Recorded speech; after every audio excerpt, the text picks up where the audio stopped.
চারিদিকে এখন চলছে বিশেষ নিবিড় সংশোধন নিয়ে একদম উত্তাল চলছে, তোমরা আশা করি জানো সেটা। বিহারের পরে পশ্চিমবঙ্গে কি তাহলে এসআইআর হবে, এই নিয়ে একটা প্রচুর টানাপোড়েন চলছে। আমরা পেপার পত্রিকাতে প্রত্যেক দিন এই রিলেটেড আমরা নিউজ দেখতে পাই। তো এসআইআর কি সেটা আমরা পরে তোমাদের সঙ্গে আমি আলোচনা করব এরপরে। তার আগে আমাদের যে দুটো অ্যাক্ট সম্পর্কে জানতে হতো, একটা হচ্ছে রিপ্রেজেন্টেশন অফ পিপলস অ্যাক্ট বা জনপ্রতিনিধিত্ব আইন 1950 এবং আর একটা হচ্ছে জনপ্রতিনিধিত্ব আইন 1951। তো আগের দিন আমি একটা ভিডিওতে তোমাদের আমি জনপ্রতিনিধিত্ব আইন 1950 আমি তোমাদের ডিটেলসে করিয়ে দিয়েছিলাম। আজকে জনপ্রতিনিধিত্ব আইন 1951 রিপ্রেজেন্টেশন অফ পিপলস অ্যাক্ট 1951 কি বলে এই রিলেটেড ডিটেলসে আমি তোমাদেরকে করাবো। প্রথমেই বলে রাখি এই ভিডিওটা কিন্তু একটু লম্বা হবে, কারণ এই অ্যাক্টে প্রচুর প্রভিশনস রয়েছে, একাধিক দিক রয়েছে, যে দিকগুলো আমি চাইছি না তুমি যেহেতু একজন সিভিল সার্ভেন্ট হবে, তো ডেডিকেটেডলি এই যে ক্লাসটা পুরোপুরি এটা সিভিল সার্ভিসের জন্যই class, plus as a whole একজন ভারতের নাগরিক হিসেবে যেহেতু আমরা ভোট দিই, তো তার দেওয়া যে প্রোটোকল কি রয়েছে না রয়েছে জেনে রাখাটা এমনি উচিত। তো প্রত্যেকেরই ক্লাসটা সমানভাবে গুরুত্বপূর্ণ, বিশেষ করে তোমরা যারা সিভিল সার্ভিস দাও। WBCS এর নিউ সিলেবাস তো কার্যকরী হবে না বলেছে 2025 পর্যন্ত, তারপরে হবে কিনা এখনো কিছু ক্লিয়ার কাট কিছু বলেনি। যদি হয় তাহলে সেক্ষেত্রে WBCS এর মেন্সে কাজে লাগবে এবং ইউপিএসসির জিএস পেপার 2 তে তো ডেফিনেটলি লাগবে। এবং এখান থেকে ইউপিএসসির লাস্ট কিরকম কি কোশ্চেন্স এসছে রিসেন্ট ইয়ার্সে সেটাও আমি তোমাদের বলে নেবো, ঠিক আছে? তো প্রথমেই বলে নিই এই ক্লাসটা কিন্তু একটু লম্বাই হবে। যারা তোমরা সিরিয়াস অ্যাসপিরিয়েন্স যারা আছো, যাদের মনে হয় একটু জিনিসটা সম্পর্কে একটু জানার দরকার রয়েছে, তো তারা এই ক্লাসটা ডেফিনেটলি শুরু থেকে শেষ পর্যন্ত করো। আর একটা কথা, তোমরা যারা সিভিল সার্ভিস অ্যাসপিরিয়েন্ট যারা আছো তাদের জন্য বলে রাখি আমি একটুখানি, এটা কোনো প্রমোশনাল কোনো ভিডিও নয়। এই যে বইটা তোমরা জানো যে ইম্পর্টেন্ট অ্যাক্টস যেগুলো রয়েছে ইউপিএসসি দিক থেকে দেখতে গেলে বা WBCS এর মেন্সের জন্য কিন্তু এটা খুবই ইম্পর্টেন্ট অ্যাক্টস যেগুলো রয়েছে, এখান থেকে আমি তোমাদের বেশ কিছু অ্যাক্টস আমি তোমাদের করাবো। যদি তোমরা সাথ দাও তাহলে আমি বইটাকে তোমাদের আমি সহজ ভাষায় আমি পুরোটাই করাবো, ঠিক আছে? ম্যাকগ্রোহিলের বই, এই বইটা তোমরা জানো, ঠিক আছে? এটা অলরেডি খুব পপুলার একটা বই, তোমরা জানো। এখান থেকে আমি তোমাদের করাচ্ছি। আগের দিন তোমাদের রিপ্রেজেন্টেশন অফ পিপলস অ্যাক্ট 1950 করিয়েছি এবং আজকে আমি তোমাদের রিপ্রেজেন্টেশন অফ পিপলস অ্যাক্ট 1951টা করাবো, ইন ডিটেলসে করাবো, ঠিক আছে? ভালো করে মন দিয়ে শুনে নাও, এটা কিন্তু তোমাদের ইউপিএসসি সহ WBCS এ কিন্তু কাজে লাগবে। WBCS এ রাইট নাও যদি আমি বলি আহামরি তেমন কিছু কাজে লাগবে না, ডাইরেক্টলি ইনডাইরেক্টলি কাজে লাগবে। সেটা কিভাবে কাজে লাগবে সেটা আমরা পরেও দেখবো, ওকে? কিন্তু ইউপিএসসি তে মেন্সে এখান থেকে কিন্তু কোয়েশ্চেন্স আসে, ঠিক আছে? চলো শুরু করি আমরা। তো ক্লাসটা একটু লম্বাই হবে, কেমন? চলো, কি বলছে জনপ্রতিনিধিত্ব আইন 1951 বলছে এই আইনটি তখনকার যে আইনমন্ত্রী কে ছিলেন, ডক্টর BR আম্বেদকর, তাই না? আমাদের প্রথম ল মিনিস্টার যিনি ছিলেন, তো তারই তত্ত্বাবধানে এটা কিন্তু উঠেছিল, ঠিক আছে? কি বলা হয়েছিল অ্যাকচুয়ালি, বেসিক্যালি আর্টিকেল 327 আর্টিকেল 327 যে আমাদের সংবিধানে আর্টিকেল 327 যে প্রভিশন গুলো রয়েছে, তো সেই প্রভিশন গুলোকে আরো ক্লিয়ার কাট করার জন্য এই রিপ্রেজেন্টেশন অফ পিপলস অ্যাক্ট 1951 সেটা নেওয়া হয়েছিল। বোঝা গেল? প্রধান লক্ষ্য কি ছিল? প্রথম কথা হচ্ছে তোমার হচ্ছে পার্লামেন্ট এবং রাজ্য বিধানসভা, মানে হচ্ছে আমি বলে রাখা ভালো যে পার্লামেন্ট মানে হচ্ছে আমি এটা লোকসভার কথা বলছি, আমি স্পেসিফিক্যালি লোকসভা পার্লামেন্টের এবং স্টেট লেজিসলেটিভ অ্যাসেম্বলিতে, ঠিক আছে? লোকসভাতে এবং স্টেট লেজিসলেটিভ অ্যাসেম্বলির নির্বাচনে, ঠিক আছে, কিভাবে হবে, কি পদ্ধতিতে হবে সেইটা ঠিক করার জন্য মূলত এই রিপ্রেজেন্টেশন অফ পিপলস অ্যাক্ট 1951 নেওয়া হয়েছিল, ঠিক আছে? আচ্ছা, নেক্সট কি বলছে, সদস্য পদ পাওয়ার জন্য প্রার্থীদের যোগ্যতা ও অযোগ্যতার যে শর্তাবলী সেগুলো কি সেই সম্পর্কিত কথাগুলো এই রিপ্রেজেন্টেশন অফ পিপলস অ্যাক্ট 1951 নেওয়া হয়েছে। তোমাদের একটা কথা বলে রাখি, তোমরা যখন আর্টিকেল 102 পড়ো, যখন আর্টিকেল 194 পড়ো, সেখানে বেশ কিছু প্রভিশন রয়েছে যেগুলো কনস্টিটিউশনে বলা রয়েছে, আবার অনেক প্রভিশন রয়েছিল যেগুলো কনস্টিটিউশনে বলা নেই, সেগুলো রিপ্রেজেন্টেশন অফ পিপলস অ্যাক্ট থেকে নেওয়া হয়েছে। এবং সেখানে কখনো কখনো WBCS এর মেন্সে, স্পেসিফিক্যালি ইউপিএসসি তে কখনো জিজ্ঞাসা করে যে নিচের ডিসকোয়ালিফিকেশনের কোনটা সংবিধানে বলা নেই, ঠিক আছে? তাহলে এই কথাগুলো, এই যে ডিসকোয়ালিফিকেশন বা কোয়ালিফিকেশন যেগুলো আমরা পড়বো, এগুলো কনস্টিটিউশনে বলা নেই, এগুলো ডিরাইভ করা হয়েছে from representation of people's act 1951। ঠিক আছে? এই কারণে আমি তোমাদের বলেছিলাম যে সরাসরি হয়তো অ্যাপ্লিকেশন WBCS এর মতো পরীক্ষায় হয়তো আসবে না, কিন্তু ইনডাইরেক্টলি জিজ্ঞাসা করবে, যে কনসেপ্টটা না থাকলে তোমার কিন্তু আনসার করাটা খুব দুষ্কর হয়ে যাবে, পারবে না টাচ করতে, পারবেই না, কোনো পসিবিলিটি নেই। চলো নেক্সট কি বলছে, এছাড়া নির্বাচনের সময় যে সমস্ত দুর্নীতিমূলক কার্যকলাপ এবং অপরাধ যা হয় না, সেই দুর্নীতি বলতে কি বুঝবো, অপরাধ বলতে কি বুঝবো, এই সমস্ত কথা এখানে ডিটেলস আলোচনা করা হয়েছে, আমি পরে তোমাদের সঙ্গে আলোচনা করব। ঠিক আছে? নির্বাচনে বিরোধ এবং অমীমাংসিত বিষয় সমূহ যেগুলো আছে, সেগুলো যদি নিষ্পত্তি করতে হয়, তার প্রোটোকল কি, এই সমস্ত কথাগুলো করা হয়েছে কোথায়? রিপ্রেজেন্টেশন অফ পিপলস অ্যাক্ট 1951-এ। ঠিক আছে? আসো, অ্যাকর্ডিং টু আর্টিকেল 102 ক্লজ 1, ঠিক আছে, অ্যাকর্ডিং টু আর্টিকেল 102 ক্লজ 1 কি বলে? প্রথম কথা, ডিসকোয়ালিফিকেশন নাম্বার 1 গ্রাউন্ড কি বলেছে না, অফিস অফ প্রফিটে তাকে থাকা যাবে না। অফিস অফ প্রফিট কাকে বলে তোমরা জানো? তারপর যে কোনো, এটা কিন্তু প্রত্যেক এমপির জন্য অ্যাপ্লিকেবল। ঠিক আছে? প্রত্যেকটা এমপির জন্য অ্যাপ্লিকেবল, সে লোকসভা হোক বা রাজ্যসভা হোক। বোঝা গেছে? যে তার ডিসকোয়ালিফিকেশনের গ্রাউন্ড কি কি হবে? প্রথম কথা বলেছে যে কোনো গভর্নমেন্ট জবে থাকলে সেটাকে আমরা অফিস অফ প্রফিট বলি। ওকে, যদি সেটাকে পার্লামেন্ট, কারণ তোমরা জানো যে কোনো একটা পোস্ট অফিস অফ প্রফিটে আছে কি নেই এটা ডিসাইড করে কে? পার্লামেন্ট। তো পার্লামেন্ট যদি বদলে দেয় তো সেটা বদলে যেতে পারে। আদারওয়াইজ জেনারেলি কোনো একটা গভর্নমেন্ট পোস্ট, এটা হতে পারে সেন্ট্রাল গভর্নমেন্ট, হতে পারে স্টেট গভর্নমেন্ট, হতে পারে লোকাল সেলফ গভর্নমেন্ট। ঠিক আছে? তাকেই আমরা কি বলবো? অফিস অফ প্রফিট বলবো। এছাড়া কি, যদি আনসাউন্ড মাইন্ড হয় এবং সেটা ডিক্লেয়ার করতে হবে কে? সেটা কোনো কোড ডিক্লেয়ার করেছে। এছাড়া ইনসলভেন্সি যদি হয়, ঠিক আছে, এছাড়া সিটিজেনশিপ যদি কেউ পরিত্যাগ করে, অন্য কোনো দেশে যদি সিটিজেনশিপ নিয়ে নেয়, এছাড়া লিগাল গ্রাউন্ড, যেটা আমি কি না, disqualified under any law made by parliament. মন দিয়ে শোনো। তাহলে মোরাল অফ দ্য স্টোরি আমি যেটা বলতে চাইছি, যে এই কথাটা, এই কথাটা, এই কথাটা এবং এই কথাটা, এই চারটে কথা কিন্তু সংবিধানে বলা রয়েছে। কি কি? অফিস অফ প্রফিটে থাকা যাবে না, আনসাউন্ড মাইন্ড হলে হবে না, এবং সেই আনসাউন্ড মাইন্ড তুমি আমি বললে হবে না, এরকম আমাদের অনেক আছে, তাদেরকে দেখলে তো মনেই হয় যে আনসাউন্ড মাইন্ড, আমরা জানিও নাম বলা যাবে না, রাইট? কিন্তু কিন্তু তুমি আমি বললে হবে না, সেটা কোনো না কোনো কোর্টকে বলতে হবে। ঠিক আছে? যে আনসাউন্ড মাইন্ড রয়েছে। ঠিক আছে? ইনসলভেন্সি হলে হবে না, রাইট? বিজয় মালিয়া টাইপের হলে হবে না। আর কি বলেছে? যে সিটিজেনশিপ যদি পরিত্যাগ করে যায়। এই চারখানা গ্রাউন্ড ডিসকোয়ালিফিকেশনের, যেটা কনস্টিটিউশন বলেছে একজন এমপির থাকা যাবে না। ঠিক আছে? এবং সেটা আর্টিকেল 102 এর ক্লজ 1 এ বলেছে। ঠিক আছে? এটা আমরা মাথায় রাখবো। আর ক্লজ 2 তে যেটা রয়েছে সেটা অ্যান্টি ডিফেকশনের কত কারণে 10 স্কেডিউলের গল্প, রাইট? এবং অন্য কোনো গ্রাউন্ড যদি বানাতে হয়, সেটা বানাবে কে? সেটা বানাবে one and only parliament of India. ঠিক আছে? Parliament of India. আমরা এটা মাথায় রাখবো। প্রথম কথা, আমরা এটা মাথায় রাখবো যে কে বানাতে পারে? বানাতে পারে পার্লামেন্ট অফ ইন্ডিয়া। ঠিক আছে? নেক্সট আসো যে যদি স্টেট লেজিসলেচারের ক্ষেত্রে হয়, ঠিক আছে, যদি স্টেট লেজিসলেচারের ক্ষেত্রে হয়, তাহলে সেক্ষেত্রে এটা হয়ে যাবে আর্টিকেল 191। ঠিক আছে? আমি একটু আগে ভুলে 194 বলে দিয়েছিলাম নাকি? ছেড়ে দাও। আর্টিকেল 191 কি বলছে? অফ দ্য ইন্ডিয়ান কনস্টিটিউশন লেজ down the disqualification of membership of state legislature, মানে লেজিসলেটিভ অ্যাসেম্বলি এবং লেজিসলেটিভ কাউন্সিল। এবং বিশ্বাস করো, এক্ষেত্রেও আর্টিকেল 102 ক্লজ 1 এ যে গ্রাউন্ড বলেছে, এখানেও ঠিক সেম গ্রাউন্ড বলেছে। এক্ষেত্রেও যদি কোনো ডিসকোয়ালিফিকেশনের যদি কোনো গ্রাউন্ড থাকে, তো সেটা বানাবে one and only parliament of India. ঠিক আছে? তাহলে মোরাল অফ দ্য স্টোরি আমি এটা বলতে চাইছি, হতে পারে এমপি, হতে পারে এমএলএ বা এমএলসি, যাই হোক, ঠিক আছে, এই রিলেটেড, ঠিক আছে, কোনো কোয়ালিফিকেশন বা ডিসকোয়ালিফিকেশনের যদি কোনো গ্রাউন্ড বানাতে হয়, তো সেটা বানাবে কে? One and only parliament of India. এবং এই অধিকারটা কে দিয়েছে? সংবিধান দিয়েছে। ঠিক আছে? মনে থাকবে। চলো, যেহেতু সংবিধান দিয়েছে, এই কারণে দেখবো কি, যে পার্লামেন্ট কি করেছে?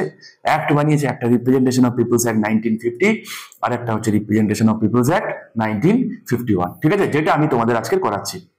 আর্টিকেল 327 কি বলে? আমি প্রথমে এগুলো বলে নিচ্ছি এই কারণে, যাতে আমাদের ডিউরিং যখন আমরা পড়বো, যাতে এই আর্টিকেল গুলোর যে প্রভিশন গুলো আমাদের মাথায় থাকে, আমরা যাতে ভালোভাবে জিনিসটাকে বুঝতে পারি। ঠিক আছে?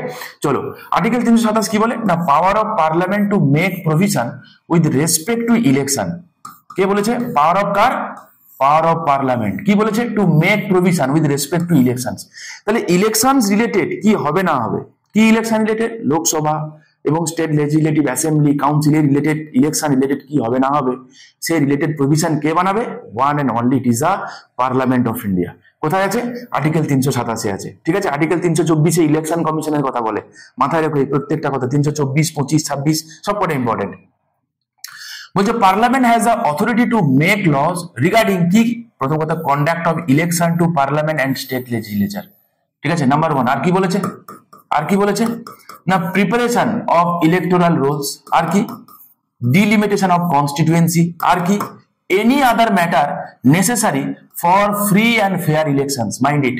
তাহলে পার্লামেন্ট কি কি বিষয়ে ল বানাতে পারবে সেটাও বলে দিয়েছে আর্টিকেল 327। প্রথম কথা বলেছে কি, প্রথম কথা বলেছে কি যে regarding election of the parliament এবং স্টেট লেজিসলেচার, পার্লামেন্টারি ইলেকশন হোক বা স্টেট লেজিসলেচার ইলেকশন হোক, সেই রিলেটেড কোনো প্রোটোকল বানাবে কে, পার্লামেন্ট বানাবে, number 1। Preparation of electoral rule, কিভাবে কি হবে না হবে সেটাও বানাতে পারে কে, সেই রিলেটেড অ্যাক্ট বানাতে পারে পার্লামেন্ট। ডিলিমিটেশন অফ কনস্টিটুয়েন্সি, মাথায় রেখো যে ডিলিমিটেশন কমিশন খুব নিয়ার শিগগির হবে, তাই এই জিনিসগুলো পড়ে রাখলে আমরা অনেক কিছু জিনিসগুলো বেকার না, বেকার হলে পড়াতামই না, বড় কথা হচ্ছে এটা, ঠিক আছে। তোমাদের সময় নষ্ট করার মতো সময় আমার নেই, তোমরা ভালো করে পড়ো, তোমাদের যাতে কাজে লাগে, এই জন্যই বলছি বাবা, বিশ্বাস করো এখান থেকে একাধিক জিনিস আছে যেগুলো কিন্তু তোমাদের প্রিপারেশনে কিন্তু হেল্প হবে, যে পরীক্ষায় তুমি দাও, ঠিক আছে। আর্টিকেল তো ছেড়ে দাও, ছোট ছোট প্রভিশন থাকে অনেকগুলো না।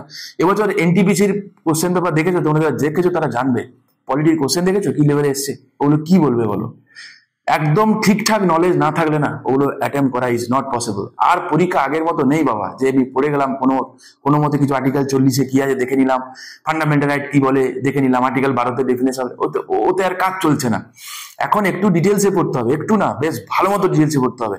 আর সিভিল সার্ভিস যদি হয় তাহলে তো কোনো কথাই নেই, ঠিক আছে, আর খুব ভালোভাবে পড়তে হবে বাবা, ঠিক আছে। চলো, তো ডিলিমিটেশন কমিশন আমরা নিয়ার ফিউচার খুব শিগগির দেখতে পাবো, কোনো চাপ নেই। তার কারণ তোমরা জানো যে 2026 হচ্ছে নেক্সট ইয়ার, 2026 পর্যন্ত আমাদের সিট কি রয়েছে, তারপরে আমরা কি করব না, সেটাকে আমরা পুনরায় রিকনস্টিটিউট করবো, এই জন্য ডিলিমিটেশন কমিশন অ্যাপয়েন্ট করতে হবে। তো এখান থেকে আমরা একটা কথা শিখলাম, ডিলিমিটেশন কমিশনকে অ্যাপয়েন্ট করতে পারে কে, it is a parliament of India, right. এটা তো তোমাদের যে কোনো পরীক্ষায় আসার মতোই কোশ্চেন, ঠিক আছে।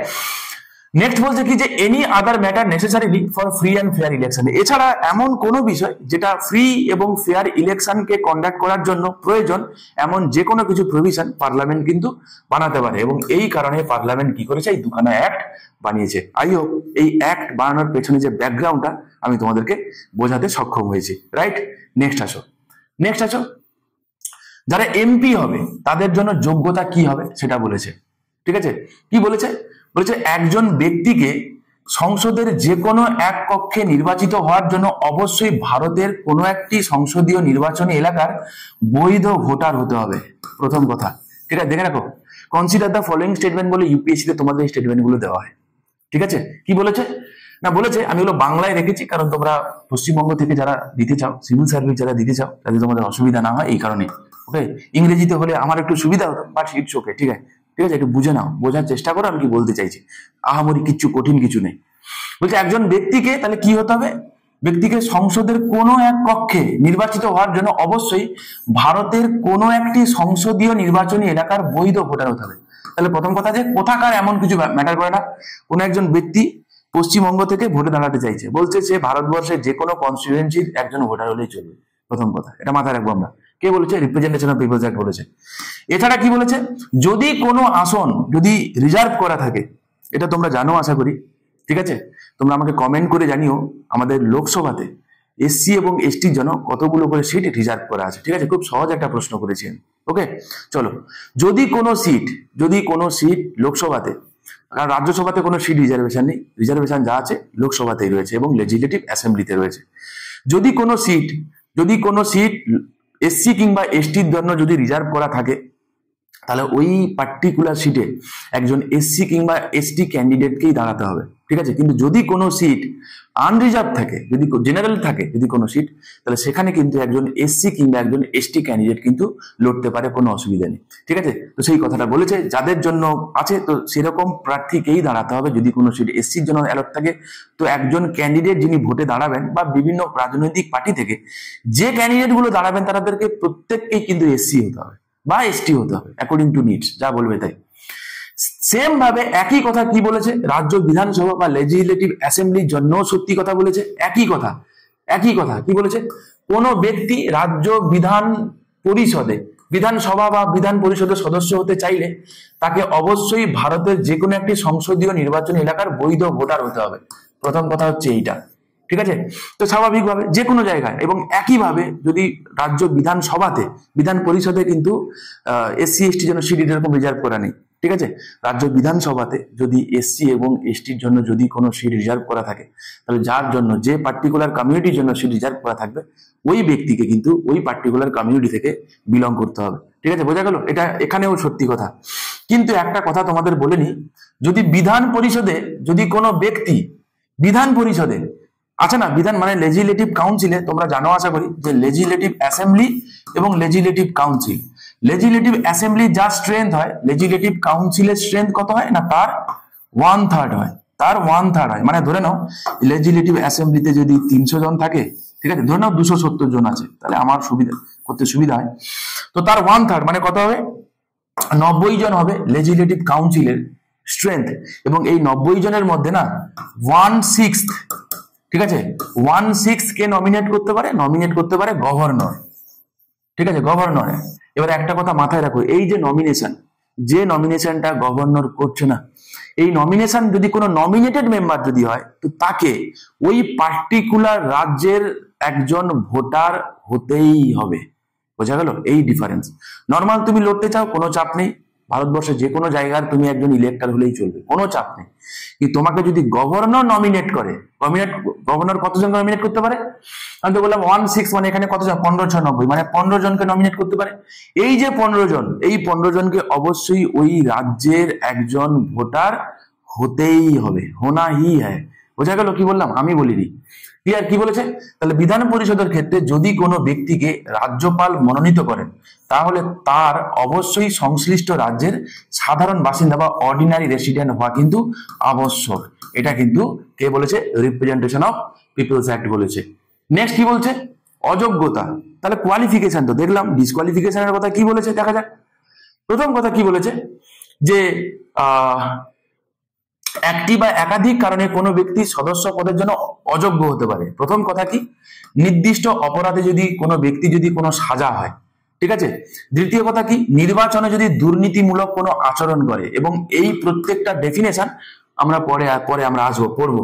যেমন ধরুন জালিয়াতি করলো, ঠিক আছে, নির্বাচন প্রক্রিয়াকে বিকৃতি করে দিল, ভোট লুট করলো, মারামারি করলো, হেড স্পিচ দিল, হলে হবে।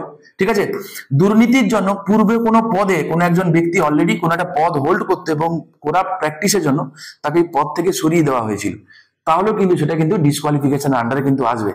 এছাড়া কি, এছাড়া বলছে যে যদি কোনো ব্যক্তি অলরেডি সে একজন জনপ্রতিনিধি হয়ে থাকে এবং তিনি গভর্নমেন্টের কোনো কন্ট্রাক্টের সঙ্গে নিজেকে জড়িত রেখেছে, তাহলেও কিন্তু সেক্ষেত্রে কিন্তু সেটা কিন্তু অযোগ্য হিসাবে কিন্তু বিবেচনা করা হবে। আর একটা কথা কি বলেছে, কোনো সরকারি কোনো কোম্পানিতে, মাইন্ড ইট, কোনো সরকারি কোনো কোম্পানিতে কোনো ম্যানেজিং ডিরেক্টর বা চেয়ারম্যান এই জাতীয় পদে তাকে থাকা যাবে না, রাইট। আর কি বলেছে, যে নির্বাচনী যে ব্যয় হবে না, একজন ব্যক্তি যখন ভোটে দাঁড়ায় তাকে কি, তার একটা নির্বাচন এক্সপেন্স হয়, যেদিন থেকে সে মনোনয়নপত্র জমা দেওয়া, যেদিন থেকে রেজাল্ট বেরোয়, এই পুরো ফেজে টোটাল যা খরচাপাতি হয় সেটা কিন্তু 90 দিনের মধ্যে ইলেকশন কমিশনকে কিন্তু জমা দিতে হয়। যদি ব্যক্তি জমা না দেয়, তাহলে কিন্তু তাকে ভোটে দাঁড়াতে দেওয়া হবে না। যে আগে তুমি ভোটে দাঁড়িয়েছিলে, তুমি নির্বাচনী খরচা জমা দাওনি, তো তোমাকে ভোটে দাঁড়াতে দেওয়া হবে না। বোঝা গেল কি বললাম? নেক্সট আসো, নেক্সট কি বলছে, কোন কোন অপরাধের কথা বলেছে আমি একটু আগে বলেছিলাম। প্রথম কথা বলেছে কি, যদি কোনো ব্যক্তি নির্বাচনের সময় নিম্নলিখিত অপরাধগুলোর জন্য দোষী সাব্যস্ত হয়, তবে তিনি 6 বছরের জন্য ভোট দানের অধিকার থেকে অযোগ্য বিবেচিত হবে। ক বছরের জন্য? 6 বছরের জন্য। ভালো করে শোনো, এটা কিন্তু যে কোনো ব্যক্তির ভোট দানের কথা বলছে, ঠিক আছে। কোনো ব্যক্তি ভোট দান, যে কোনো ব্যক্তিকে কি আমরা ভোট দান থেকে তাকে বিরত করতে পারি? উত্তর হচ্ছে হ্যাঁ। কি কি কারণে করতে পারি? তাহলে আসো, যদি কোনো ব্যক্তি নির্বাচনের সময় নিম্নলিখিত অপরাধগুলোর জন্য দোষী সাব্যস্ত হন, তবে তিনি 6 বছরের জন্য ভোট দানের অধিকার থেকে অযোগ্য হয়, মাইন্ড ইট, ঠিক আছে। এবং প্রার্থী হওয়ার ক্ষেত্রেও অযোগ্য হতে পারে। তাহলে শুধুমাত্র একজন ভোটার হিসেবে নয়, একজন প্রার্থী হিসেবেও তিনি কিন্তু অযোগ্য হতে পারেন। বোঝা গেল কি? 6 বছর বা তার বেশি, তাহলে যদি তার জেল হয়, ঠিক আছে, মাথায় রাখবো, এটা কিন্তু আমার কাজে লাগবে। কি কি ক্ষেত্রে? প্রথম কথা, নির্বাচনে করাপ্ট প্র্যাকটিস করেছে, যেমন ধরে নাও ঘুষ দিয়েছে, ঠিক আছে। আর কি বলবো, এগুলো তোমরা জেনে রাখো, ঠিক আছে। সামনেই 2026 সালে বিধানসভা ভোট হবে, তো এগুলো তোমরা জেনে রাখো যে তোমাদের অ্যাকচুয়ালি সংবিধান বা যে অ্যাক্ট আমাদের ভোট রিলেটেড কি বলে, আর আমাদের চারিদিকে কি ঘটে, তো কি ঘটে সেটাকে আমরা তো একদম ধরে নিয়েছি যে এটাই বোধহয় ভবিতব্য, কিন্তু না, আমাদের সংবিধান কি বলে, বোঝা গেল, আমাদের অ্যাক্ট গুলো কি বলে, সেটা কিন্তু আমাদের মানে ভারতবাসী হিসেবে আমাদের কিন্তু এটা জানা প্রয়োজন। কারণ আমরা এমন একটা দেশে বাস করি যে দেশটার নাম হচ্ছে কি, we the people of India, right? Having solemnly resolved to constitute India into a sovereign, socialist, secular, democratic and republic, the term democratic, তাহলে আমরা একটা ডেমোক্রেটিক কান্ট্রি, তো যেখানে আমরা ভোট দিই, তো যেহেতু আমরা ভোট দিই, আমরা কি পাই না পাই, কি আছে না আছে জানা উচিত কিনা, 100% উচিত, বোঝা গেল। চলো কি বলেছে তারা, বলছে ভোটারদের ঘুষ প্রদান বা প্রতিশ্রুতি দেওয়া, তাই না, আমি যদি জিতে আসি আমি উমুক করে দেবো, তুমুক করে দেবো, এই করে দেবো, লালচ দেওয়া, ঠিক আছে। আর কি বলেছে, ভয় দেখানো বা বল প্রয়োগ করা, ঠিক আছে, যে যদি তুমি ভোটে দাঁড়াও, ঠিক আছে, আমি কিন্তু এই করে দেবো, ওই করে দেবো, জানো আশা করি, আমি আর কিছু বলছি না। ওকে, নেক্সট বলছে ধর্ম, জাতি, জাতীয়তা, ভাষা ইত্যাদির ভিত্তিতে বিদ্বেষ ছড়ানো। এমন স্পিচ দিল যে একটা কমিউনিটির সঙ্গে একটা কমিউনিটি মারামারি লেগে গেল, সে রিলিজিয়াস হতে পারে, ভাষা হতে পারে, কুচবি হতে পারে। তোমরা জানো এখন কন্টেম্পোরারি সময় এখন আমাদের ভাষা একটা প্রধান কারণ হয়ে দাঁড়িয়েছে, যে আমাদের পশ্চিমবঙ্গ থেকে প্রচুর, শুধুমাত্র পশ্চিমবঙ্গে না অন্যান্য জায়গাতেও হচ্ছে, যেখানে আমরা দেখবো কি যে হচ্ছে, এই জিনিসটা কিন্তু হওয়া উচিত ছিল না। আমরা প্রত্যেকে কিন্তু ভারতের নাগরিক, প্রত্যেকে কিন্তু ভারতবাসী। এই জিনিসগুলো কি করে, আখেরে আমাদের যে ইউনিটি আছে না, ইন্টিগ্রিটি অফ দ্য নেশন আছে, তাকে কিন্তু ডিস্ট্রয় করে। এটা আমার মনে হয় প্রত্যেকটা আমাদের মতো দেশের যারা পলিটিক্যাল লিডার যারা আছে, ইররেসপেক্টিভ অফ এনি পার্টি, তাদের মাথায় রাখা উচিত যে এই জিনিসগুলো কি করে, মানুষে মানুষে ভেদাভেদ সৃষ্টি করে, ভালো কিছু করে না। কিন্তু আমাদের সংবিধান কিন্তু তা বলে না। আমাদের সংবিধান কিন্তু ইউনিটির কথা বলে, ইন্টিগ্রিটির কথা বলে, ডাইভার্সিটির কথা বলে, রাইট। আর যাদেরকে আমরা পরিযায়ী শ্রমিক বলি, ওরা আছে বলেই না তোমরা যারা আজকে পড়াশোনা থেকে শুরু করে দেশটা চলছে, কিন্তু ওরা ওদের চাকার উপর ভর করে, ওরা আছে বলেই আমরা আছি। কালকে যদি ওরা না থাকে না, এই সিস্টেম থাকবে না সারা পৃথিবীর জন্য, সত্যি কথা, শুধু ভারতের জন্য নয়। তো তাদের যে মেহনত, তাদের যেটা চলছে, আমার মনে হয় তাদের সেইটুকু যেটা প্রাপ্তি তাদের দেওয়া উচিত। আমাদের সংবিধান কিন্তু তাই বলে, রাইট। নেক্সট কি বলছে, ভুয়ো ভোটিং বা পরিচয় লুকিয়ে ভোট প্রদান, রাইট। ভুয়ো ভোটিং দা টার্ম কন্টেম্পোরারি সময় চলছে, তোমরা জানো বিহারে প্রায় ইলেকশন কমিশন বলছে যে প্রায় 65 লক্ষ ভোটার আছে, ভুয়ো ভোটার, অ্যাকর্ডিং টু SIR। আমি তোমাদের করাবো এগুলো, ঠিক আছে, সব করাবো, যে এগুলো কিভাবে হয়, কেন হয়, জানতে গেলে তোমাদের অ্যাক্ট গুলো জানা প্রয়োজন, তারপরে পড়বো, ঠিক আছে। নেক্সট কি বলছে, যদি ইলেকটোরাল অফেন্সেস যদি কিছু করে, যেমন ভোট কেন্দ্রে গন্ডগোল সৃষ্টি করেছে, তাই না, জাল ভোট দিয়েছে, ছদ্মবেশে ভোট দিয়েছে, নির্বাচনী ব্যয়ের যে তথ্য সেগুলো ভুলভাল দিয়েছে, বা আদালতের রায়ে দোষী সাব্যস্ত যদি হয়, ঠিক আছে, তাহলে সেক্ষেত্রে দেখা যায় তিনি দুর্নীতি করে তিনি নির্বাচনে জিতেছেন, সেটিও কিন্তু এটা কি হবে, শাস্তিযোগ্য অপরাধ হবে। এর উদাহরণ দিতে গেলে আমার একটা কেস মনে পড়ে, তোমাদের সঙ্গে আমি শেয়ার করব। সেটা হচ্ছে ইন্দিরা গান্ধী ভাষায় রাজনারায়ণ কেস। এবং ইন্দিরা গান্ধী কিন্তু এই রিপ্রেজেন্টেশন অফ পিপলস অ্যাক্ট 1951 দিয়েই কিন্তু তার বিরুদ্ধে আনা হয়েছিল, অভিযোগ আনা হয়েছিল যে তিনি নির্বাচনে করাপ্ট প্র্যাকটিস করে জিতেছিলেন। আই হোপ তোমাদের মনে আছে, এবং এই ভার্ডিক্টটা কিন্তু এখনো পর্যন্ত সমানভাবে ইম্পর্টেন্ট, ঠিক আছে। Indira Gandhi versus Rajnarayan case, Allahabad high court কিন্তু জাজমেন্ট দিয়েছিল। এবং তোমরা যারা এমার্জেন্সি পড়েছো, এমার্জেন্সির সময় যে গল্প তোমাদের বলেছিলাম, আই হোপ তোমাদের মনে আছে, প্রিভিয়াস ভিডিওতে দেখো আমি বলেছি।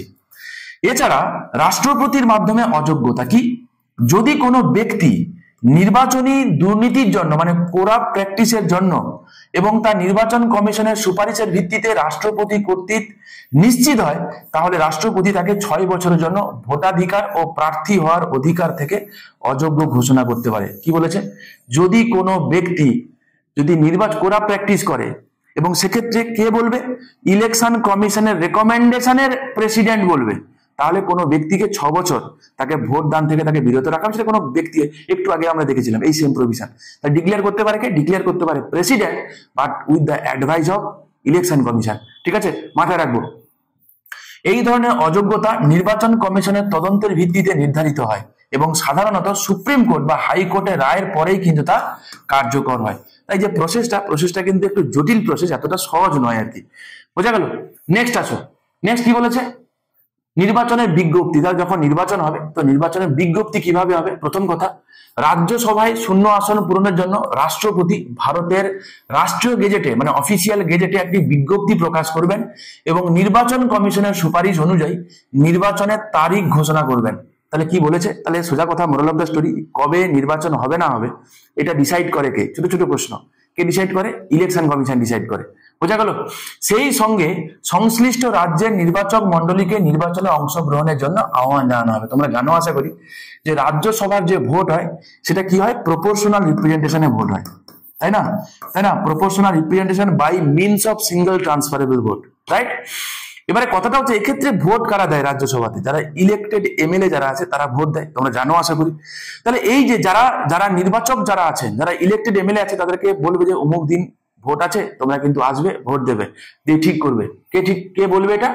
ডেট ডিসাইড করবে ইলেকশন কমিশন, প্রেসিডেন্ট অফিসিয়াল গেজেটে অফিসিয়ালি সেটা ডিক্লেয়ার করে দেবে, রাইট? তাহলে এটা গেল রাজ্যসভার কথা, এটা হয়ে গেল রাজ্যসভার কথা। ওকে, তাহলে এক রাজ্যসভার টেনিওর কত? রাজ্যসভা কিন্তু একটা পার্মানেন্ট হাউস, মাথায় রাখবে, রাজ্যসভা কিন্তু একটা পার্মানেন্ট হাউস, ঠিক আছে? বাট রাজ্যসভার যে মেম্বার যারা আছে তারা কতদিন থাকে? সংবিধান কি বলে?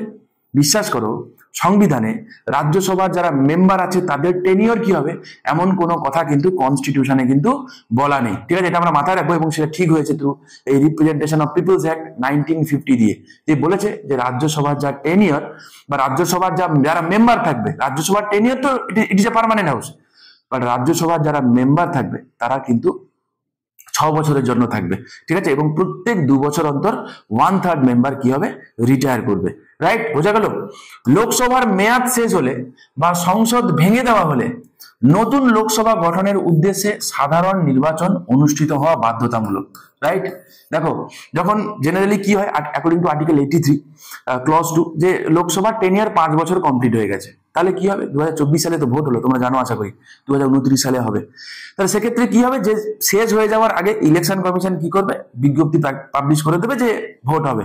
তাহলে এক্ষেত্রে লোকসভার ভোট কিন্তু হবে এন্টায়ার দেশে, ঠিক আছে? মানে ধাপে ধাপে হয় না, পুরো সমগ্র দেশে কিন্তু হয়, তোমরা জানো এগুলো। বা তোমরা যারা প্রথমবারের জন্য যারা একদম অনেকে থাকে না, তো তারা এগুলো দেখে রাখো, এরপরে যখন ভোট হবে এই কথাগুলো মনে করে রেখো, দেখবে একই কথা সমগ্র, দেখবে ফেজে ফেজে ভোট হয় না? যে এই দিন পশ্চিমবঙ্গের এই কনস্টিটুয়েন্সি, তামিলনাড়ুর এই কনস্টিটুয়েন্সি, কেরালার এই কনস্টিটুয়েন্সি, উত্তরাখণ্ডের এই কনস্টিটুয়েন্সির ভোট হবে। যে টোটাল ধরো 2 মাস ধরে লোকসভার ভোট হলো, তারপরে কি হয়? ভোটের রেজাল্ট ডিক্লেয়ার হয় না? তো যখন হবে একসাথে হবে, একদিনে হবে বলিনি, একসাথে হবে, ঠিক আছে? আচ্ছা, এবারে কি বলেছে? রাজ্য বিধানসভা নির্বাচনের ক্ষেত্রে অনুরূপ ভাবে সেক্ষেত্রে কে করবে না? এক্ষেত্রে রাজ্যপাল গেজেটে ডিক্লেয়ার করবে। এবং বিশ্বাস করো, লোকসভা হোক বা রাজ্যসভা হোক, রাজ্য বিধানসভা হোক বা বিধান পরিষদ হোক, এই সব কটার যে ভোটিং এটা কিন্তু কন্ডাক্ট করে কে? Election commission of India, right? তাহলে ইলেকশন কমিশন কার কার ভোট কন্ডাক্ট করে? একটা হচ্ছে রাষ্ট্রপতির ভোট, এই কিছুদিন পরে উপরাষ্ট্রপতির ভোট হবে, উপরাষ্ট্রপতির ভোট কন্ডাক্ট করে, লোকসভার ভোট কন্ডাক্ট করে, রাজ্যসভার ভোট কন্ডাক্ট করে, লেজিসলেটিভ অ্যাসেম্বলি এবং কাউন্সিল, এই কয়েকটা ভোট করে। আমাদের লোকাল সেলফ গভর্নমেন্ট মানে পঞ্চায়েত কিংবা মিউনিসিপ্যালিটির যে ভোট হয় সেটা কিন্তু ইলেকশন কমিশন করে না, তার জন্য স্টেট ইলেকশন কমিশন আছে। স্টেট ইলেকশন কমিশন কি করে? সেই ভোট কিন্তু কন্ডাক্ট করে, রাইট? আমরা এগুলো মাথায় রাখবো। এবারে চলো এই ইলেকশন রিলেটেড কি কি প্রোটোকল আছে সেগুলো আমরা দেখি according to representation peoples act 1951। কি বলেছে?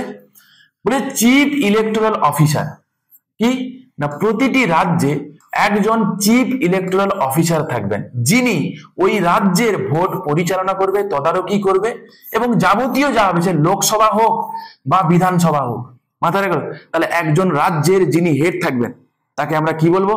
তাকে আমরা বলবো চিফ ইলেকটোরাল অফিসার বা সিইও, ঠিক আছে? হলো সিইও। তাহলে রাজ্যর গেল। এবার তো রাজ্যকে ভাঙলে কি পাবো? আমি জেলা পাবো। কি বলে?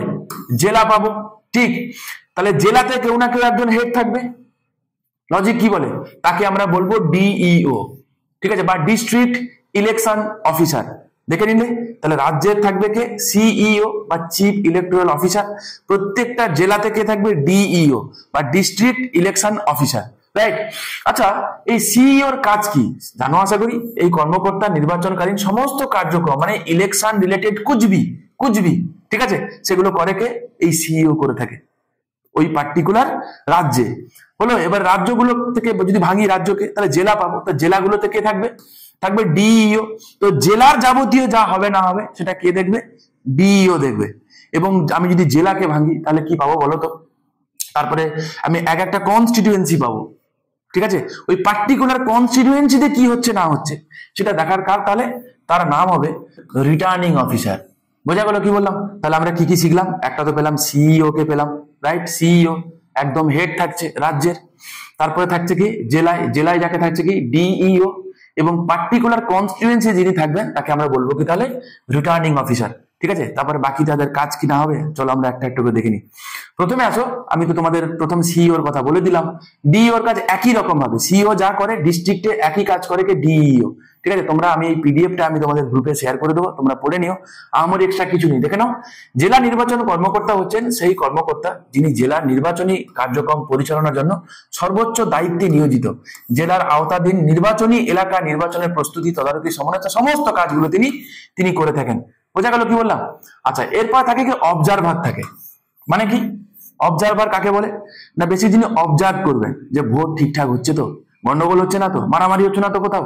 বোঝা গেল? তাহলে কি করে? পর্যবেক্ষকের কাজ হলো নির্বাচনের দিন সহ পুরো প্রক্রিয়া জুড়ে নির্বাচনের স্বচ্ছতা ও সঠিক যাতে চলে প্রসেসটা সেটা দেখা, কোনো অনিয়ম হচ্ছে কিনা, পক্ষপাত হচ্ছে কিনা, জালিয়াতি হচ্ছে কিনা, সেটা যদি হয় তাহলে তিনি অবিলম্বে ব্যবস্থা নেবেন। প্রয়োজনে রিটার্নিং অফিসারকে ভোট গণনা বন্ধ করতে বা ফলাফল ঘোষণা করতে মানা করে। রিটার্নিং অফিসার কি ওই পার্টিকুলার কনস্টিটিউয়েন্সি যিনি থাকে তাকে আমরা বলছি কি আরো রিটার্নিং অফিসার বলছি, রাইট? তো তিনি অবজারভার যিনি আছেন, তো তিনি বলতে পারেন যে ওখানে ভোট গ্রহণ বন্ধ রাখো বা অমুক জায়গায় ডিক্লারেশন তুমি বন্ধ রাখো। ঠিক আছে, তা সেটা তিনি করতে পারেন। এছাড়া কি পর্যবেক্ষকদের এই ক্ষমতা নির্বাচনকে নির্ভরযোগ্য ও বিশ্বাসযোগ্য করে তোলে এবং ভোটারদের আস্থা বজায় রাখতে সহায়তা করে। যদি কোনো জায়গায় সত্যি গন্ডগোল হয়, যিনি রিটার্নিং অফিসার যদি অবজারভার যদি খবর পান, যে তিনি যদি বুঝতে পারেন, তাহলে কিন্তু ওই জায়গায় ভোট কিন্তু তিনি বন্ধ করে দিতে পারেন। ঠিক আছে, নেক্সট আসো, রিটার্নিং অফিসারের কাজ কি? আমি অলরেডি তোমাদেরকে বললাম রিটার্নিং অফিসারকে প্রত্যেকটা নির্বাচনের জন্য নির্বাচন কমিশন কি করে? রাজ্য সরকারের সঙ্গে পরামর্শ করে, মাইন্ড ইট। ঠিক আছে, কি করে না একজন রিটার্নিং অফিসার নিযুক্ত করেন। ওকে, রিটার্নিং অফিসারের কাজ কি না মূলত সংশ্লিষ্ট নির্বাচনী এলাকায় পুরো নির্বাচন প্রক্রিয়া সুষ্ঠু শান্তিপূর্ণ ভাবে হচ্ছে কিনা তা দেখা। তাহলে দেখো, এটা হচ্ছে পুরো রাজ্য, দেখছে কে? সিইও, তাই না? এক একটা জেলাকে আমি ভাগ করলাম, দেখছে কে? DEO, right? এবারে এখানে কি হয়েছে? কনস্টিটিউয়েন্সি রয়েছে, এখানে কে দেখছে? আরও। ঠিক আছে, আমরা বুঝতে পারলাম তাহলে আরও, ডিইও, সিইও। বোঝা গেল কি বোঝা গেল না? ঠিক আছে, না বোঝার মতো আমি কিছু বলিনি, রাইট? চলো, তাদের দায়িত্বের মধ্যে কি থাকে? প্রথম কথা, প্রার্থীদের মনোনয়নপত্র তারা গ্রহণ করে, যাচাই করে, প্রতীক বরাদ্দ করে, ভোট গ্রহণ পরিচালনা করা, সব গণনা, এই ফলাফল ডিক্লেয়ার করা, এই সমস্ত কাজ হচ্ছে কার? রিটার্নিং অফিসারের কাজ। ওই পার্টিকুলার কনস্টিটিউয়েন্সির ইচ অ্যান্ড এভরিথিং, মনোনয়ন থেকে শুরু করে একদম রেজাল্ট ডিক্লেয়ার পর্যন্ত যাবতীয় যা কাজ থাকে রিটার্নিং অফিসারকে করতে হয়। বেসিক্যালি উনি একা তো করেন না, তার অনেক স্টাফ থাকে, তাই না? গভর্নমেন্ট কি করে? ইলেকশন কমিশন কি করে? স্টেট গভর্নমেন্টের সঙ্গে কথা বলে যাদের যে স্টাফ আছে তাদেরকে নিয়ে, কি যেমন বিএলওর কথা চলছে, ব্লক লেভেল অফিসার, তোমরা জানো আশা করি, সরি তোমার হচ্ছে booth level officer, my mistake. তো এখানে তোমরা জানো আশা করি অলরেডি চলছে এবং সেই নিয়ে অনেক কথাবার্তা চলছে। এই বিএলও কি ব্যাপার আমি নেক্সট দিন তোমাদেরকে এগুলো করাবো। বোঝা গেল? রিটার্নিং অফিসার হলেন নির্বাচনী এলাকার মূল নির্বাচন কর্মকর্তা, যিনি নির্বাচন কমিশনের পক্ষ থেকে পুরো নির্বাচন পরিচালনার দায়িত্ব পালন করে। কোথায়? ওই পার্টিকুলার কনস্টিটিউয়েন্সিতে। ঠিক আছে, নেক্সট চলো, কি বলছে? রাজনৈতিক দলের নিবন্ধন। কি চলে? যে কোনো সংগঠন বা ভারতীয় নাগরিকরা যারা একটি রাজনৈতিক দল হিসেবে নিবন্ধ করতে চায়, ঠিক আছে, তাহলে সোজা কথা, moral of the story, according to representation of people's act 1951, কোনো পলিটিক্যাল পার্টি যারা মনে করে যে আমি নিজেকে একটা পলিটিক্যাল পার্টি যে বানাতে চাই, আগে ঠিক করতে হবে নির্বাচন কমিশনকে কি করবে না জমা দেবে। ঠিক আছে, এবং এই আবেদনটা সংগঠন তৈরি হওয়ার 30 দিনের মধ্যে জমা দিতে হবে এবং সেখানে সংগঠনের নাম কি সেটা বলতে হবে, যে রাজ্যে সেটাকে আমি রেজিস্টার করাতে চাইছি সেখানকার অফিস কি, তার ঠিকানা কি বলতে হবে। হ্যাঁ, এবং আবেদনটা যেটা থাকবে সেটা চিফ এক্সিকিউটিভ অফিসারকে দিয়ে সই করিয়ে কি করতে হবে? ইলেকশন কমিশনের কাছে জমা দিতে হবে। এবার ইলেকশন কমিশন কি করবে? ওই যে তুমি যে জমা দিলে যে ফাইলটা বা যে পলিটিক্যাল পার্টি যেটা বানাতে যেটা জমা দিল সেটা কি করবে? স্ক্রুটিনি করবে, দেখবে আদৌ সব ঠিকঠাক আছে কিনা। ঠিক আছে, এবং তারপরে কমিশন ডিসাইড করবে এবং কমিশন যেটা ডিসিশন নেবে সেটাই কিন্তু শেষ কথা। ঠিক আছে, মাথায় রাখবে কমিশনের এই সিদ্ধান্ত কিন্তু চূড়ান্ত এবং অপরিবর্তনীয়, যা বলবে সেটাই শেষ কথা। ওকে, নেক্সট আসো। নেক্সট কি বলছে? Contribution to a political party. বলছে একটি রাজনৈতিক দল সদস্য বা কোনো ব্যক্তি বা প্রতিষ্ঠান থেকে স্বেচ্ছায় টাকা পয়সা নিতে পারে, কোনো চাপ নেই। রিসেন্টলি একটা ডেটা পাবলিশ হয়েছে, সেখানে বলছে কি জানো? বলছে আমাদের দেশের টোটাল যা ফান্ড রিসিভ করেছে না, 95% ফান্ড, 95% ফান্ড, শুনে রাখো আমি এরকম কারেন্ট অ্যাফেয়ার্স থেকে বলছি তোমাদেরকে, আমি 95% ফান্ড পেয়েছে কে না, আমাদের দেশে যে সমস্ত ন্যাশনালিস্ট পার্টি যে কটা রয়েছে, ঠিক আছে, তাদের টোটাল ফান্ড পেয়েছে, 95% ফান্ড পেয়েছে ওই পলিটিক্যাল পার্টিগুলো। আমাদের দেশে রিজিওনাল যে সমস্ত পার্টি ছোট ছোট যেগুলো রয়েছে, তাদের সবাই মিলে হচ্ছে 5%। বুঝতে পারছো কি হালাত? তো এর পজিটিভ নেগেটিভ কি, পজিটিভ দিক কি আমি জানি না, এই কারণে আমি বলছি আমি জানি না, যে ফান্ড যদি পায় তাহলে সোজা কথা বড় বড় অলরেডি তো এই পলিটিক্যাল পার্টিগুলো রুল করছে, যারা বড় বড় আছে তারাই ফান্ড পাচ্ছে, মানে তারা তাদের এখতিয়ারটা আরো বিস্তৃত করছে, এটাই পজিটিভ দিক। পলিটিক্যাল পার্টিরা আরো ভালো বলতে পারবে আমার থেকে, রাইট?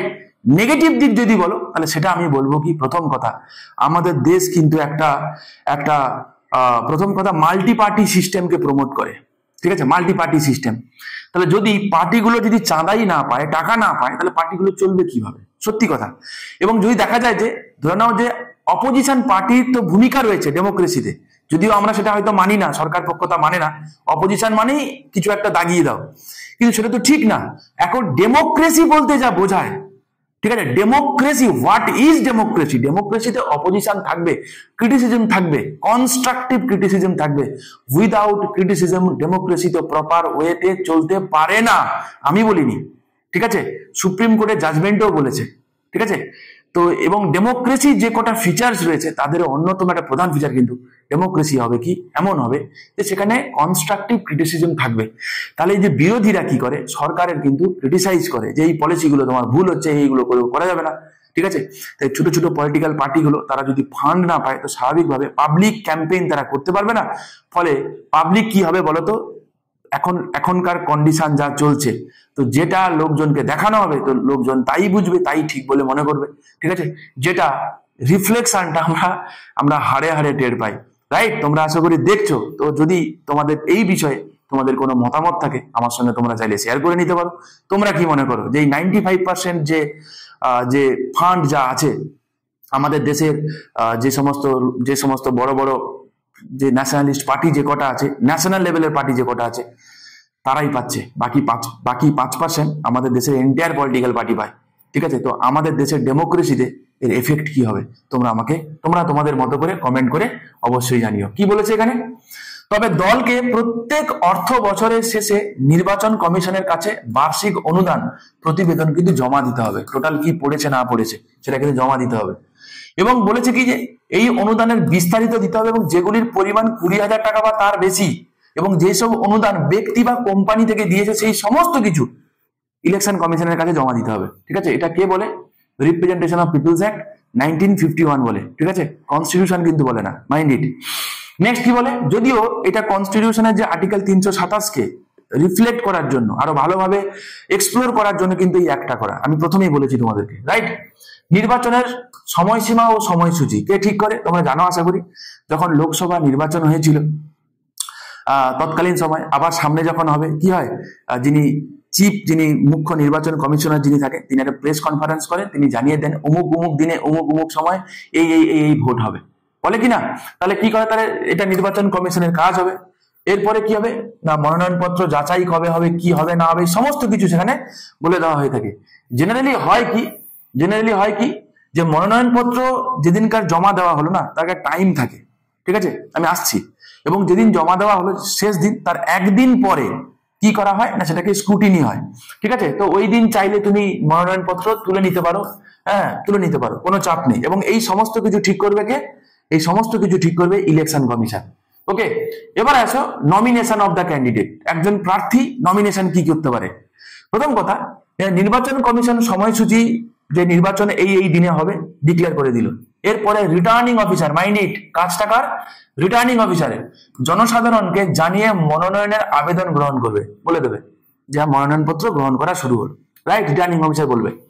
এবং মনোনয়নপত্র জমা দেওয়ার সময় সকাল 11টা থেকে বিকেল 3টে পর্যন্ত, ঠিক আছে, এর মধ্যেই জমা দিতে হবে। বাস গল্পটা হচ্ছে এটা। প্রার্থী নিজে চাইলে জমা দিতে পারে বা কাউকে দিয়ে সেটা জমা দিতে পারে, কোনো চাপ নেই। তবে মনোনয়নপত্র যদি কোনো ভুল থাকে সেটা কি হয়ে যাবে, মনোনয়ন কিন্তু বাতিল হয়ে যাবে। খুব সিম্পল জিনিস। একজন প্রার্থী একই নির্বাচনে একাধিক কেন্দ্র থেকে মনোনয়ন জমা দিতে পারবে না, যদিও এই প্রভিশনটা আজ আর নেই, ঠিক আছে। কেন নেই? পরবর্তীকালে সেটা এনি নাম্বার অফ যে কোনো জায়গা থেকে তিনি, মানে যত খুশি জায়গা থেকে তিনি লড়তে পারতেন। 1996 সালে এটার একটা সংশোধন হয়, দিয়ে বলা হয় যে একজন ব্যক্তি, ঠিক আছে, ম্যাক্সিমাম দুখানা কনস্টিটিউয়েন্সি থেকে তিনি লড়তে পারেন। আমরা রাহুল গান্ধীকে দেখবো, আমরা আমাদের প্রধানমন্ত্রীকে দেখবো যে লাস্ট যে নির্বাচন যে হয়েছে দুখানা কনস্টিটিউয়েন্সি থেকে তারা দাঁড়িয়েছিলেন, রাইট। মনোনয়নপত্র জমার সময় নির্বাচনী আইন অনুযায়ী নির্দিষ্ট ফি জমা দিতে হবে, এবং তোমরা জানো যা থাকে ঠিক সেই ফিসটাও জমা দিতে হবে। এবং যদি কোনো ব্যক্তি, মাথায় রাখো, যদি টোটাল যা পোল হয়েছে তার 1/6 ভোট যদি তিনি না পান, ঠিক আছে, 1/6 ভোট তিনি যদি না পান, তাহলে তার ওই যে টাকাটা সেটা কি হয়ে যাবে, বাজেয়াপ্ত হয়ে যাবে, সেটা কিন্তু নির্বাচন কমিশনার ফেরত দেবে না, ঠিক আছে। নেক্সট হচ্ছে রাইট টু ইনফরমেশনের কথা বলেছে। এখানে কি বলেছে না, প্রার্থীকে মনোনয়নপত্রে কিছু কিছু তথ্য দিতে হয়, যেমন তার বিরুদ্ধে কোনো কোনো কোনো ক্রিমিনাল প্রসিডিং চলছে কিনা সেটা বলতে হয়, ঠিক আছে, এবং যার ফলে তার 2 বছর বা তার বেশি শাস্তি হয়েছে কিনা বলতে হবে, এবং কোনো মামলায় কোনো আদালত তাকে অভিযুক্ত করেছে কিনা তাকে বলতে হবে, বোঝা গেল। বা যদি কোনো মামলায় দোষী সাব্যস্ত হয়ে 1 বছরের বেশি কারাদণ্ডে দণ্ডিত হয়ে থাকেন তিনি বলবেন। এবং এই সমস্ত তথ্য রিটার্নিং অফিসার পেলে তারপরে কি করবে না, সেটাকে তিনি একটা জনসমক্ষে তিনি, যেটা সবাই দেখতে পাবে এমন কোনো জায়গায় তাকে পাবলিশ করবে, যাতে জনসাধারণ তাকে দেখতে পায়। তোমরা আশা করি জানো যে পেপার পত্রিকাগুলোতে ভোটের সময় দেখবে যে হেভি ওয়েট কিছু প্রার্থী তাদের সম্পর্কে দেয়, বাকিদের দেয় না, কিন্তু দেয় না, সেটা কি করে জানা যায় না, এই তারা নিজেরা যা ডিসক্লোজ করে সেইগুলো সেখান থেকে কালেক্ট করা হয়, বোঝা গেল। নেক্সট আসো ভোট গ্রহণ। এই অধ্যায়ে মূলত যেটা হয়, নির্বাচন কমিশন ভোট গ্রহণের সময়সূচি নির্ধারণ করবে, যেটা কমপক্ষে 8 ঘন্টা হবে, কমপক্ষে, বেশি কিছু বলেনি। তার নির্বাচন কমিশন বলে সকাল থেকে শুরু হয়, যদি দেখা যায় যে কি যে বিকেল 5টা অব্দি জেনারেল টাইম থাকে, তো লাইন অনেক বড় হয়ে গেছে, তো সেক্ষেত্রে আস্তে আস্তে বলো যে লাস্ট যে আছে পেছন দিক থেকে টোকেন দিয়ে আছে, সেগুলো তোমরা জানো, তাই না, যে বললো যে তারপর যত সময় চলবে যাকে, তো কমপক্ষে 8 ঘন্টা কিন্তু ভোট হবে, রাইট। এবং বলেছে ভোট গ্রহণ হবে ব্যালটের মাধ্যমে, এবং প্রক্সি ভোট সেটা কিন্তু হবে না, রাইট। প্রক্সি ভোট কাকে বলে, যে আমার ভোটটা আমি না দিয়ে আমি কাউকে বললাম পাঠিয়ে দিতে। এবারে কেউ বলতেই পারে স্যার প্রক্সি ভোট কি ইন্ডিয়াতে নেই? হ্যাঁ আছে, কিন্তু বিশেষ কিছু সার্ভিসের ক্ষেত্রে আছে, সবার জন্য না।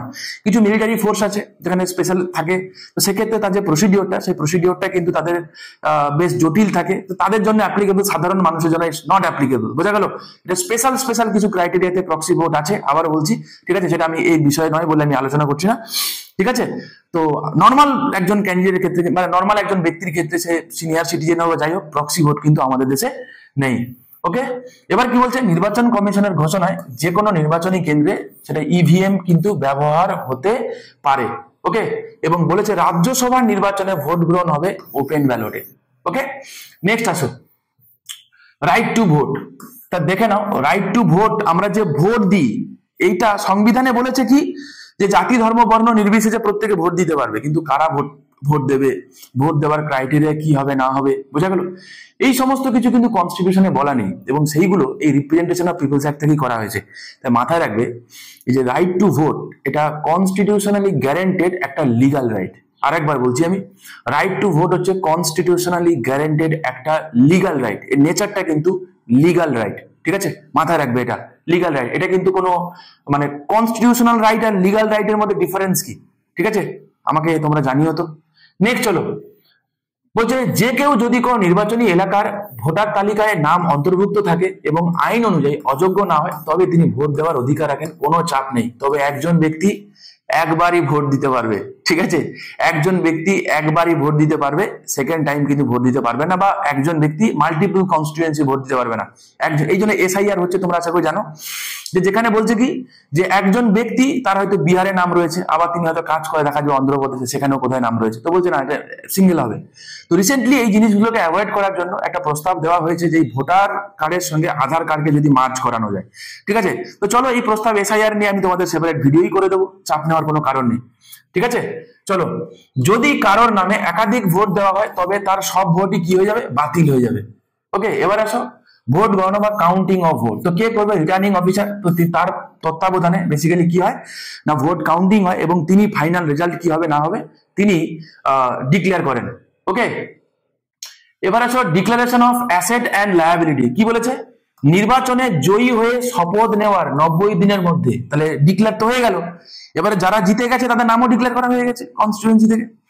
জিতে যাওয়ার পরে যারা জিতলো এবারে কি করতে হবে, তাদের শপথ নেওয়ার 90 দিনের মধ্যে তাদেরকে কি করতে হবে, প্রত্যেক জনপ্রতিনিধিকে কিছু তথ্য দিতে হয় নির্বাচন কমিশনকে। কি কি সেটা, তার নিজের নামে কি প্রপার্টি আছে, বা তার হাজবেন্ড বা ওয়াইফ, ঠিক আছে, তার যে নির্ভরশীল সন্তান যে রয়েছে তার কি স্থাবর অস্থাবর সম্পত্তির বিবরণ দিতে হবে, সরকারি কোনো প্রতিষ্ঠান, কেন্দ্রীয় সরকার অথবা রাজ্য সরকারের কাছে থাকা যে কোনো ঋণ আছে কিনা, লায়াবিলিটি আছে কিনা বলতে হবে। এই ঘোষণা সেটা কিন্তু ডেফিনেটলি কিন্তু স্বচ্ছতার সঙ্গে জানাতে হবে। ঠিক আছে, এবং যাতে লোকজন তার যে রিপ্রেজেন্টেটিভ যারা আছে তাদের সম্পর্কে জানতে পারে। তোমরা জানো না আমাদের দেশে রাইট নাও এখন লোকসভার টোটাল যা স্ট্রেংথ আছে তোমরা জানো কত পার্সেন্ট, সবাই কোটিপতি, একটু গুগল করে নিও। ঠিক আছে, নেক্সট আসো নির্বাচনী ব্যয়, ইলেকশন এক্সপেন্সের কথা বলছে। লোকসভা বা বিধানসভা নির্বাচনে অংশগ্রহণকারী প্রত্যেক প্রার্থী বা তার নির্বাচনী এজেন্টকে মনোনয়নের তারিখ থেকে ফল ঘোষণার দিন পর্যন্ত তার নির্বাচনী ব্যয় কি হয়েছে না হয়েছে সেটা কিন্তু তাকে জানাতে হবে এবং এটা জেলা নির্বাচন অফিসারের কাছে জমা দিতে হবে। ঠিক আছে, ডিইওর কাছে তাকে জমা দিতে হবে।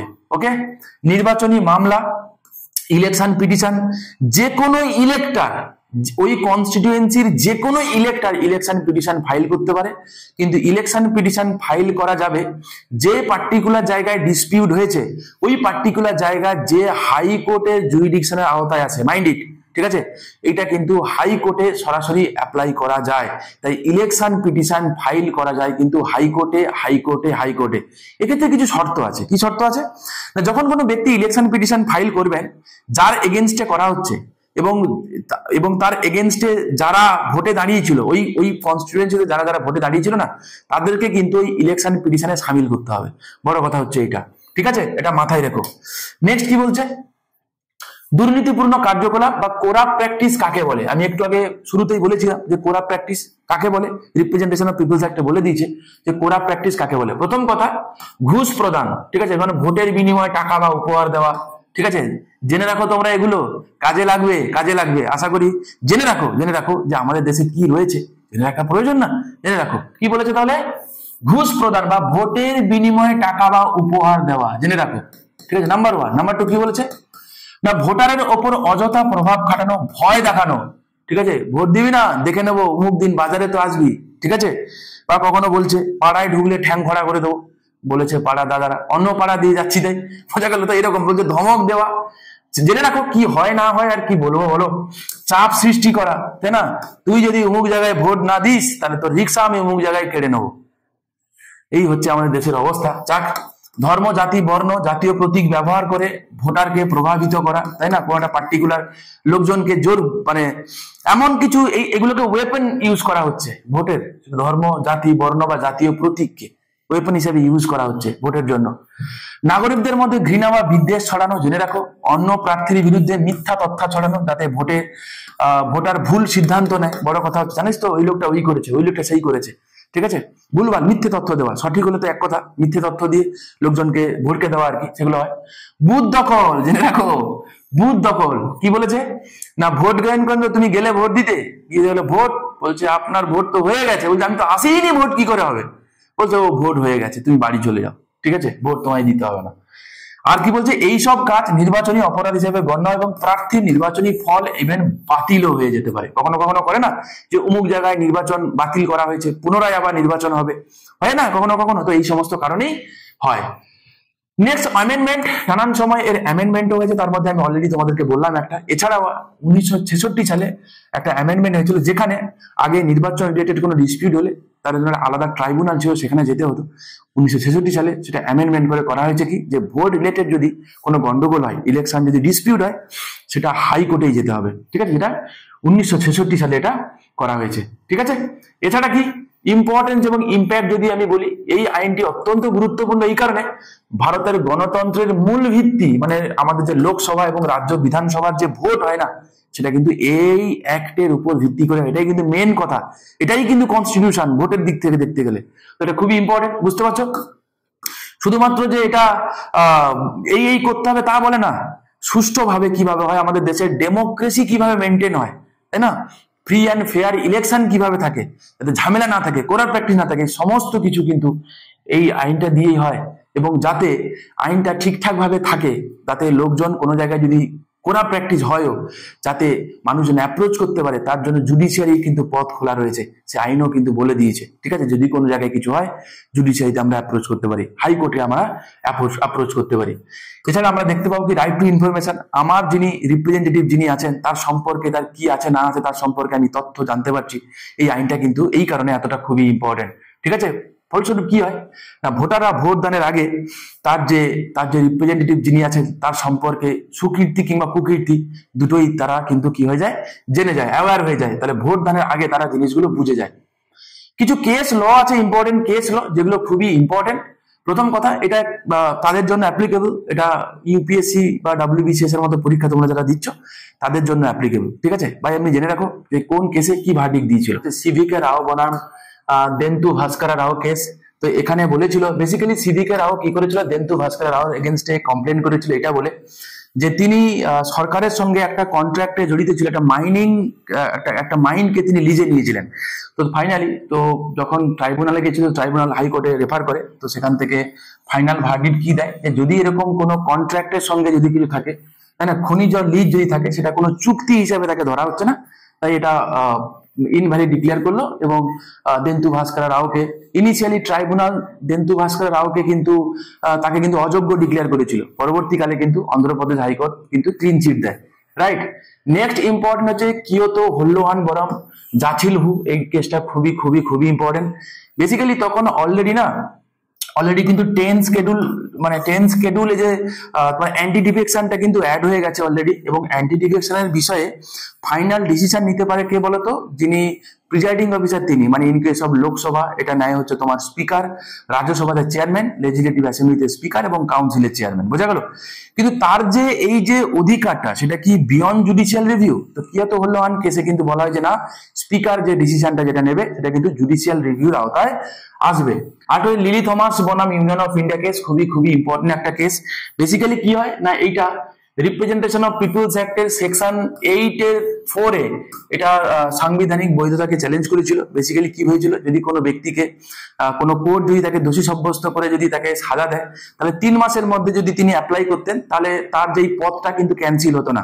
কিন্তু এই কেসে সুপ্রিম কোর্ট রায় দেয় যে না, তার যদি 2 বছরের বেশি যদি কোনো ব্যক্তি যদি সাজা পায়, তাহলে কিন্তু তার যে সদস্য পদ সেটা কিন্তু বাতিল হয়ে যাবে। ঠিক আছে, তো এই ছিল মোটামুটি গল্প। এবং এখান থেকে আমাদের প্রিভিয়াস ইউপিএসসি 2022-এ কি কোশ্চেন এসেছে এবং 2020 সালে আমি প্রিভিয়াস গুলো নিয়ে আমি কারেন্ট গুলো মোটামুটি নিয়েছি। কোশ্চেন গুলো যেগুলো ছিল তোমরা একটুখানি দেখে নাও। একটা 15 নম্বরে এসেছিল আর একটা 10 নম্বরে এসেছিল। একটা হচ্ছে discuss the procedures to decide the disputes arising the election of member of the parliament and state legislature under the Representation of Peoples Act 1951. বলছে what are the grounds on which the election of any returned candidate may be declared void, কোন কোন গ্রাউন্ডে তার ইলেকশনকে void declare করা যেতে পারে। বলছে what remedy is available to the aggrieved party against the decision, বলছে ওই ডিসিশনের এগেইনস্টে যিনি যার বিরুদ্ধে মানে করা হচ্ছে, তো তার কাছে কি কি রাস্তা খোলা থাকে সেটা বলেছে। এবং বলেছে রেফার কেস লজ। ঠিক আছে, আমি তোমাদের অলরেডি কেসগুলো তোমাদের করিয়ে দিলাম। আর একটা এটা ছিল 15 নম্বর একটা কোশ্চেন, ইউপিএসসি 2022-এর মেন্সে আসা কোশ্চেন। ইউপিএসসি 2020 সালে এসছে, there is a need for simplification of procedure for disqualification of person found guilty or corrupt practices under the representation of people's act. Okay, comment করতে বলেছে, এটা ছিল 10 নম্বরের কোশ্চেন। ঠিক আছে, তো আশা করি তোমাদের ভালো লেগেছে। এতক্ষণ তোমরা যারা ধৈর্য ধরে দেখলে, তো আমি ধরেই নিলাম তারা খুবই সিরিয়াস অ্যাসপিরেন্ট, তোমরা খুব ভালো করে পড়াশোনা করো। ওকে, তোমাদের যদি এই ইউপিএসসি রিলেটেড এবং ডাব্লিউবিসিএস এর মেন্স রিলেটেড তোমাদের যদি পলিটি ইকোনমি যদি তোমাদের এক্সট্রা কিছু লাগে, আমি তোমাদের বলছি, আবার একবার বলে দিই, এই যে বইটা আমার ইচ্ছা যে তোমাদের পুরোটা করানো, যে ইম্পর্টেন্ট অ্যাক্টগুলো আছে, তার জন্য তোমাদের আমার সাথে থাকতে হবে। আদৌ তোমাদের প্রয়োজন কিনা তোমরা সেটা কমেন্ট করে জানিও। আর এই অ্যাক্টের যে চেঞ্জেস, কারেন্টে যে ঘটনাগুলো ঘটছে, এইটা তোমাদের কি মনে হয়, যা আমরা পড়লাম আর যা ঘটছে তার ডিফারেন্স ঠিক কতটা, তোমরা তোমাদের ওপিনিয়ন গুলো কিন্তু আমার সঙ্গে অবশ্যই শেয়ার করে নিও। ঠিক আছে, ভালো থেকো, দেখা হচ্ছে নেক্সট ভিডিওতে।